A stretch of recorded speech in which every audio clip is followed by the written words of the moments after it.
Let me tell you about a game called Hellblade: Senua's Sacrifice. It came out in 2017 and now it's on VR. It's an independent AAA, as Ninja Theory describes it, which means it was developed by a small team of 20 people with the polish and production value of a AAA title like Uncharted or Mass Effect, and the creative freedom of an independent studio, which was unprecedented so far in game development. Ninja Theory is known for their AAA backed games like Heavenly Sword, Enslaved and Devil May Cry DMC, until Hellblade, where the studio decided to scrap a AAA co-op game, Razor, for an experimental indie AAA focused on psychosis, which has been considered taboo and associated with psychopathy, probably because it's been portrayed with a lack of empathy until now. In this game, picked warrior Senua sets on a journey to Helheim to save her dead lover Dillion.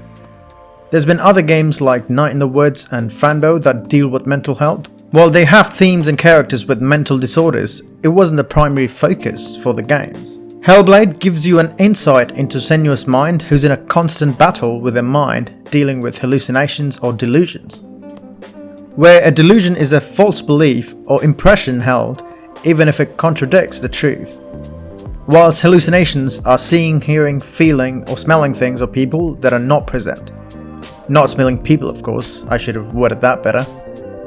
Anyway, the most common one is hearing voices, where Senua's internal dialogue reaches deep into the gamer's soul, providing chilling moments followed by emotional periods, all wrapped inside a truly great auditory experience.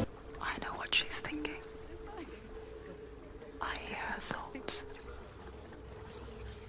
Ninja Theory took full advantage and ensured that the audio experience in the game was not just an afterthought, but instead played a critical and leading role, which on a side note should be experienced with stereo headphones, as the game's audio is designed with binaural recording that also records the 3D position of the sound, so the voices would sound as close or distant as the voice actors were to the microphone, replicating the way human ears perceive sounds.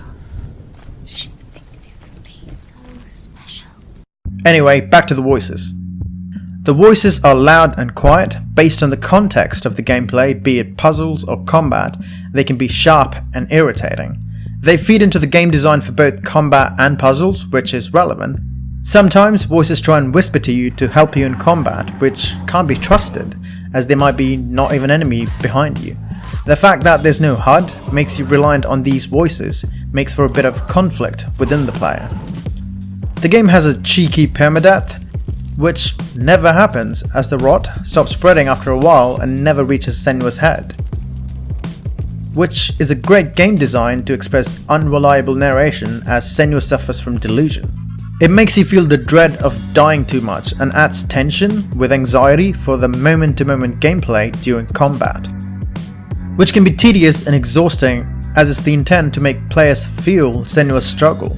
It also brilliantly captures the essence of Senua, who's a Celtic warrior, which can be seen in the way she fights with anger and a sense of discipline and wildness in her combat style. Ninja Theory is known for their flashy melee combat after all. This adds nuance to the way we play the game, not only in an intense boss battle, but also during brief moments of quiet solitude and rather simple puzzle solving. Which is where Senua has to find runes in the environment or see patterns and things in different perspective, which is a big part of how one visually represents mental illness, like the melting effect on the walls or environment, or the bokeh effect with the camera.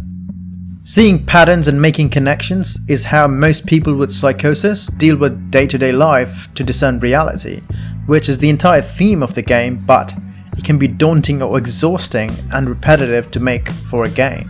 A tighter focus on the story with no collectibles or side missions and a linear experience really captures your undivided attention, which can be hard in other mediums. Senua sets off on a journey to Helheim to save her loved one's soul. We as a player go along with her into her reality, which has distorted environments with walls and ruins. And so we use her focus ability to perceive things in a different light, in reference to her tendency to see things differently from other people due to her condition. She has a curse of darkness which takes the form of rot. The actual gameplay of the game has you dreading over permadeath, saying that if you die too many times, Senua's quest will be over. Also, she has to fight against malformed representation of the Northmen who block her progression, which has the voices integrated into it nicely. It uses game mechanics to telegraph how to progress through levels and puzzles. Both the hallucinated world design of the game and the perception and voice-based gameplay reveal how strong her delusions have become. Making a game on one single concept and using the most interactive medium to make someone understand how harrowing or personal and emotional psychosis can be is a powerful task, which lets us empathize with Senua and think about mental health for a fleeting moment. And I think that is what makes this game special. It uses game design and what you interact with in the game to make you experience mental illness. It's more interesting to me than, say, a cutscene or video diaries. Instead, you need to think about when these puzzles in combat will get you on your nerves and how you might want to avoid dying to not repeat over these mundane things over and over again. The point is that developers don't have to be tied down by AAA design values. Even indie developers can dream a little bigger to follow a strong, creative vision with more focused, digitally distributed games under the independent AAA approach, which in the case of Ninja Theory allowed them to tell the story of a psychosis sufferer. Indie cult classic Psychonauts makes you understand its characters with level design and what you do in the game.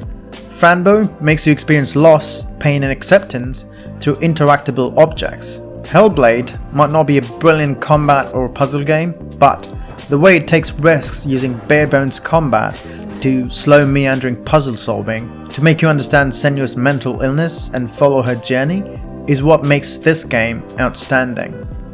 Games can be much more beyond an entertainment.